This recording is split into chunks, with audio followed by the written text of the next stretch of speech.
Reporting, PHMSA Yearly Report and Part F and G Report.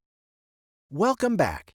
In this video, we will provide an overview of the PHMSA Yearly and Part F and G Report as part of our Cognitive Integrity Management User Guide video series.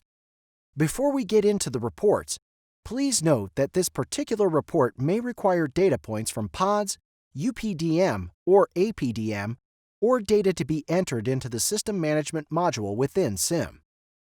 The purpose of the reports is to generate the PHMSA Yearly and Parts F and G as required by annual regulatory requirements.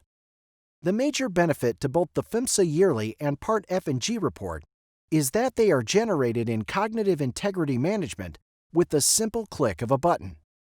This is because these reports are automatically being created in the back end and updated as more data is ingested throughout the year, including repair data. This report would previously require an integrity management team to manually input data into a report and coordinate with other departments. This often takes several weeks, if not months. Okay, let's jump into the reports. First, let's take a look at the PHMSA Yearly Report. Please note that when loaded, the report will default to the previous year.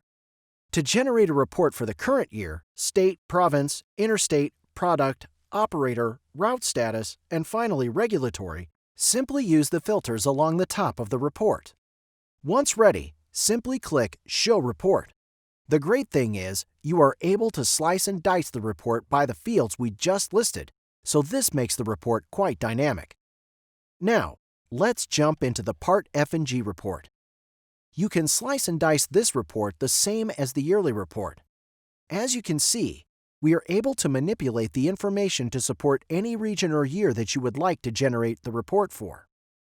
This automated report also functions as a great validation tool for the Integrity Department, as it allows you to compare ILI assessments created, analysis completed in SIM in addition to the collection of repair information. This centralizes all the data entered, which removes the requirement to rely on spreadsheets to do this check. These reports can easily be exported to Excel, saved as a PDF or Word document to distribute across departments. We now have covered a quick overview of the PHMSA Yearly and PHMSA F and G report in Cognitive Integrity Management. Please feel free to send any questions related to this video to support@onebridgesolutions.com. Please refer to the next video for more reporting tutorials.